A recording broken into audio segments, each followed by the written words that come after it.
Hello, my name is Kyle Hurley, and this is my presentation for the current event assignment. I chose a Forbes article called Leadership and Responsibility. It's by Stuart Levine. It was an interesting article, and it's about leadership and the importance of leadership and a pandemic, and it has many topics that relate to class, such as the traits that a good leader has. He mentions in the article that a good leader, they show passion, they exhibit vision, confidence, and courage, which is similar to what we learned about charismatic leaders. Having these values, it creates trust, and he discusses a lot in the article about how trust is so important between employees and a leader in that relationship. And this relating to class in many ways, but like I said, he really discusses the qualities and responsibilities that leaders have, and we went over that a lot in class. And it's really important, and he discusses this at extent that, especially with people slowly returning to work, you want strong leaders so your businesses can strive in the post-pandemic era. Um, so he talks a lot about being a visionary, being ethical, original, which, like I said, is the same traits as a charismatic leader. Um, he also he also talks about the importance of being a mentor, especially at a time where people are really anxious about returning to work. Um, this relates to what we learned about in class about being a servant leader and how servant leaders are leaders who can help someone emotionally heal and recover, which is important at a time like this when a lot of people are on edge, especially returning to work. It's going to be a big deal for a lot of people. The article brings up why being original and innovative is extra important, especially right now. Companies are going to have to come up with new ideas and models that create profit because businesses have changed since the pandemic, and business will never technically be the same going forward. So a lot of leaders are going to have to come up with new ideas to create profit for their companies.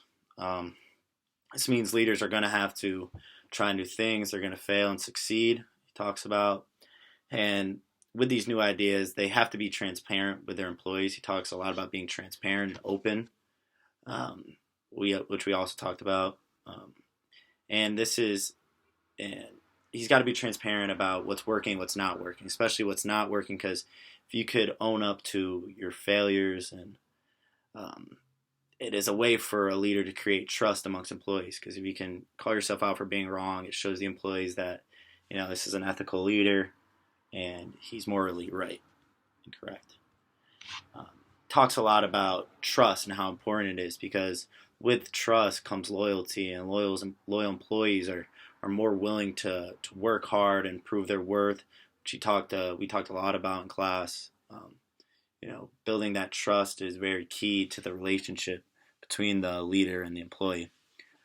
Overall, with the article, I agree with pretty much everything he said. It was really relevant to what we talked about in class, and he went over a lot about the traits that are needed to be a responsible leader, to be a good leader, and just I guess if there's anything wrong with it, I'd say I wish he talked more about what it's like to not be a good leader and the opposing viewpoint. Um, and he could have talked about being a bad leader, so I could kind of compare and contrast um, what a good leader does and what a bad leader does. And almost everything he brought up, we learned in class. So I really thought that was interesting and relevant. And it was relevant to my past experiences. I've worked for good leaders and responsible leaders, and I've also worked for bad leaders.